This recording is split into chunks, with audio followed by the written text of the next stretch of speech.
YCP, TDP రెండు పార్టీలు AP రాష్ట్రానికి రాహుకేతువుగా దాపురిచ్చాయని 20 సూత్రాలు మాజీ చైర్మన్, కాంగ్రెస్ సీనియర్ నాయకుడు తులసిరెడ్డి మండిపడ్డారు.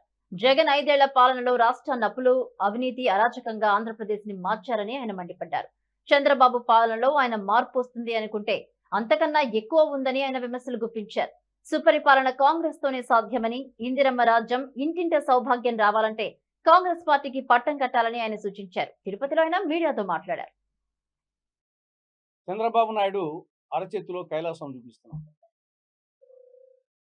జగన్మోహన్ రెడ్డి పాలనలో 5 ఏళ్ల పాలనలో ఈ రాష్ట్రాన్ని అప్పుల ఆంధ్రప్రదేశ్గా, అవినీతి ఆంధ్రప్రదేశ్గా, అరాచక ఆంధ్రప్రదేశ్గా, డ్రగ్ ఆంధ్రప్రదేశ్గా, మధ్యాంధ్రప్రదేశ్గా, గంజాయి ఆంధ్రప్రదేశ్గా, బూతుల ఆంధ్రప్రదేశ్గా చేసి ఆయన వెళ్ళిపోయాడు.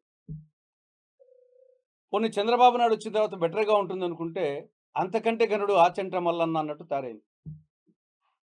రాష్ట్రంలో మద్యం పాలసీ ఎలా అయిందంటే మండలానికి 4 మద్యం షాపులు, 40 బెల్ట్ షాపులు, మద్యం విచ్చలవిడిగా సాగుతూ ఉంది. చంద్రబాబు నాయుడు గారేమో ఇంటికి ఒక ఎంటర్ప్రెన్యూర్ను తయారు చేస్తా అంటున్నాడు, కానీ ఇంటికి ఒక త్రాగుబోతును తయారు చేస్తున్నాడు. ఇక జూదం విచ్చలవిడిగా సాగుతోంది రాష్ట్రం అంతటా.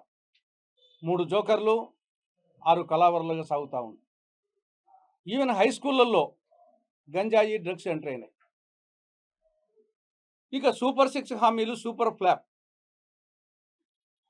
యువతకు సంబంధించి నిరుద్యోగ వృత్తి కింద నెలకు 3,000 రూపాయలు ఇస్తా అని చెప్పి ఇంతవరకు 3 పైసలు ఇవ్వరు. ఆ విధంగా యువతను నమ్మించి మోసగించింది ఈ కూటమి ప్రభుత్వం.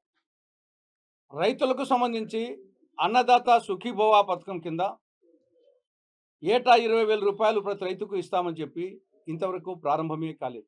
ఇదో అంటున్నారు.